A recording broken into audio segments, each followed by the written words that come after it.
السلام علیکم ورحمۃ اللہ وبرکاتہ۔ وعلیکم السلام ورحمۃ اللہ وبرکاتہ۔ خیریت سے تو ہیں جناب؟ جی ہاں الحمدللہ، اللہ کا شکر ہے، آپ کی دعا ہے۔ کئی روز سے نظر نہیں آتے، معلوم ہوا کہیں تشریف لے گئے تھے؟ جی ہاں، پچھلے دنوں ملیشیا میں آل ورلڈ مظاہرہ قرأت منعقد ہوا تھا۔ مجھے بھی ان لوگوں نے دعوت نامہ بھیجا تھا اور اس پر مصر ہوئے کہ میں ضرور شرکت کروں۔ ادھر مشغولی بھی اتنی زیادہ تھی مگر نسبت قرآن اور ان کے پیہم اصرار کی وجہ سے شریک ہونا ہی پڑا۔ ماشاءاللہ، دنیا بھر کے قرائے کرام جمع ہوئے تھے، ہر ایک نے اپنی خدا داد صلاحیت کا بہترین مظاہرہ کیا۔ بڑی مسرت ہوئی کہ اس دور میں بھی ایسے لوگ موجود ہیں جو زینوا القرآن باصواتکم کا حق ادا کرنے کی بھرپور کوشش کر رہے ہیں۔ ماشاء اللہ ماشاء اللہ، مبارک ہو۔ بڑی خوشی ہوئی آپ کے اس سفر کی روداد سن کر۔ آپ نے بھی تو پڑھا ہوگا؟ جی ہاں الحمدللہ، پڑھا اور سامعین نے بڑی خوشی کا اظہار کیا۔ عرب ممالک سے آئے ہوئے قرائے کرام سے اچھی ملاقاتیں رہی۔ ان حضرات کے یہاں فن قرأت و تجوید سے ایسی دلچسپی بڑی تعجب خیز بات تھی۔ دیر تک حالات معلوم ہوتے رہے۔ بہت سو نے حالات سن کر ہمارے اداروں کی زیارت کا شوق بھی ظاہر فرمایا۔ اگر آپ محسوس نہ فرمائیں تو دو ایک سوال جو مدت سے میرے ذہن میں گردش کرتے رہتے ہیں عرض کروں؟ السلام علیکم ورحمۃ اللہ وبرکاتہ۔ وعلیکم السلام ورحمۃ اللہ وبرکاتہ۔ خیریت تو ہے؟ کیا کسی خاص موضوع پر گفتگو چل رہی ہے؟ نہیں، ایسی کوئی خاص بات نہیں مولانا صاحب، میں تو اپنے سفر کی روداد سنا رہا تھا۔ اس پر ہمارے دوست کوئی سوال کر رہے ہیں، آپ بھی سنیے۔ آپ کی فن پر اچھی نظر ہے، کوئی مفید بات موقع کے مناسب آپ بھی ارشاد فرمائیے۔ ہاں تو مولانا صاحب، آپ کیا فرما رہے تھے؟ ہاں تو میں یہ عرض کر رہا تھا کہ اگر آپ محسوس نہ فرمائیں تو دو ایک سوال جو مدت سے میرے ذہن میں گردش کرتے رہتے ہیں عرض کروں؟ اس میں محسوس کرنے کی کیا بات ہے؟ آپ دل کھول کر جو چاہیں سوال کریں، خوشی ہوگی۔ جزاکم اللہ۔ ہاں تو عرض یہ ہے کہ یہ قرائے اکرام جن لہجات میں قرات کر رہے تھے، اس طرح ترتیلاً تحسین قرات شرعاً مطلوب ہے یا نہیں؟ رسول اکرم صلی اللہ علیہ وسلم سے اس سلسلے میں کوئی ارشاد اور اس باب میں کچھ ہدایات ذخیرہ احادیث میں ملتے بھی ہیں یا نہیں؟ ماشاءاللہ، بہت اچھا سوال فرمایا ہے آپ نے۔ اس سلسلے میں کچھ اور لوگوں نے بھی مجھ سے سوالات کیے تھے، اس موقع پر جواب بھی دے دیا تھا۔ اب آپ نے پھر وہی سوال دہرایا ہے، تو بات دراصل یہ ہے کہ تحسین قرأت مطلوب ہی نہیں بلکہ باقاعدہ نبی اکرم صلی اللہ علیہ وسلم نے اس کی ترغیب دلائی ہے۔ اور یہی نہیں بلکہ نبی اکرم صلی اللہ علیہ وسلم نے بڑی حکمت کے ساتھ امت کے ایک خاص طبقے کو اس کی طرف مائل فرمایا ہے، اور ان تحسین کرنے والوں کی حوصلہ افزائی فرماتے ہوئے بڑے وقی کلمات ارشاد فرمائے ہیں۔ اگر آپ کے پاس وقت ہو تو ذرا تفصیل سے اس مسئلے کو عرض کر سکتا ہوں۔ ضرور ضرور، اسی لیے تو سوال کیا ہے کہ مسئلہ ذرا مفصل اور واضح ہو جائے اور لوگوں کا خلجان دور ہو جائے۔ بہت بہتر۔ تو بات دراصل یہ ہے کہ نبی علیہ السلام کی تو بعثت ہی اس لیے ہوئی ہے کہ بندگان خدا کے بھولے بھٹکوں کو صحیح راہ دکھلائیں اور گمراہی کی ظلمت سے نکال کر ہدایت کے نور سے نوازیں۔ رحمت خداوندی سے کوسوں دور ہو گئے بندوں کو اس کی رحمتوں کا مورد بنائیں۔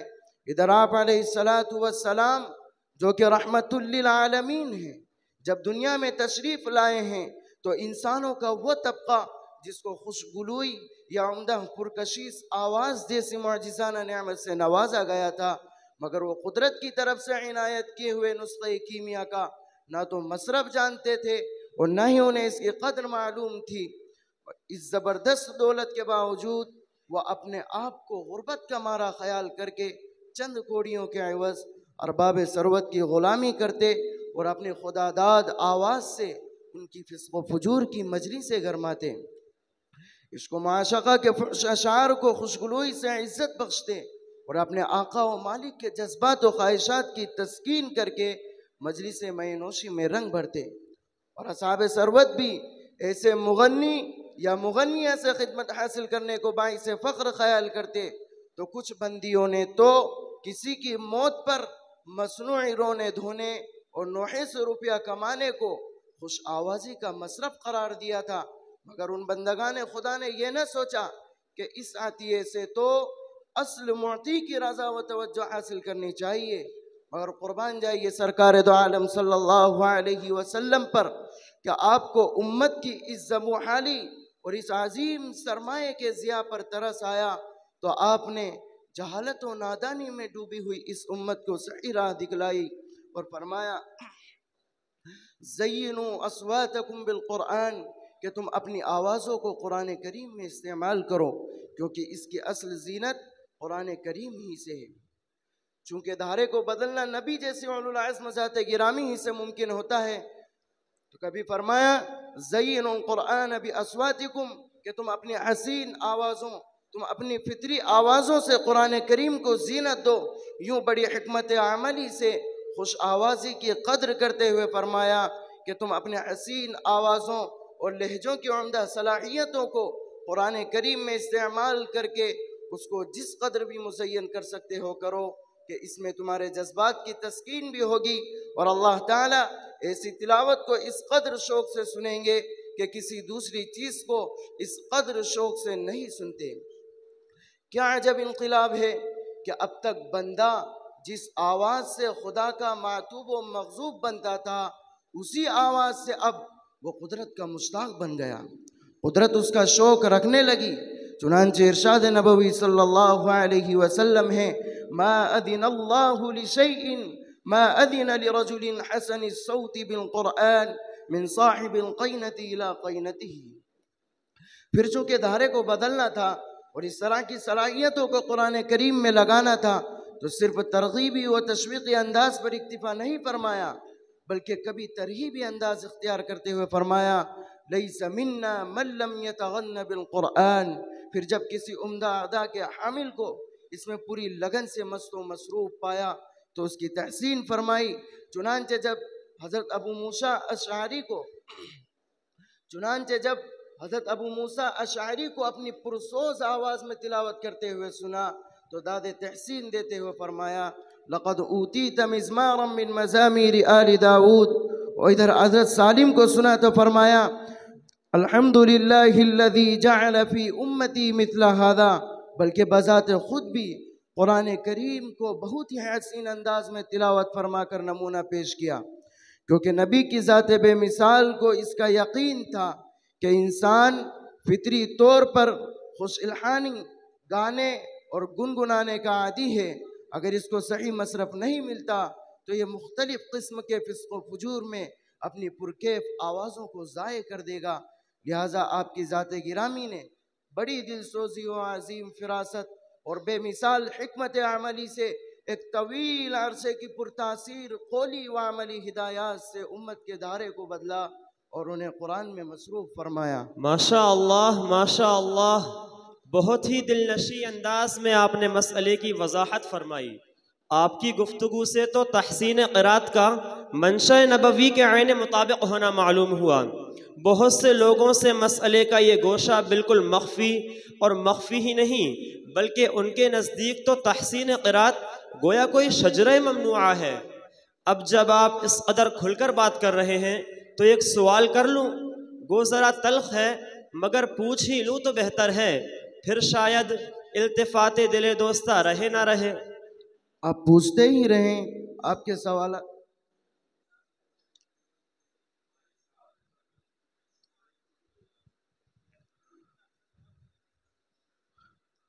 آپ کے سوالات بڑے محققانہ انداز کے ہیں۔ جزاکم اللہ۔ ہاں تو عرض یہ ہے کہ بعض قراء جو تحسین کے نام پر بڑی کھینچا تانی کرتے ہیں، عجیب و غریب راگ نکالتے ہیں، اور وہ اپنے ان لہجوں کی رعایت میں تجوید و قرات کے بہت سے اصول بالائے طاق رکھ دیتے ہیں۔ آیا اس کی بھی گنجائش ہے یا پھر تحسین کے لیے بھی کچھ حدود و قیود ہیں جن کی رعایت کرنے کا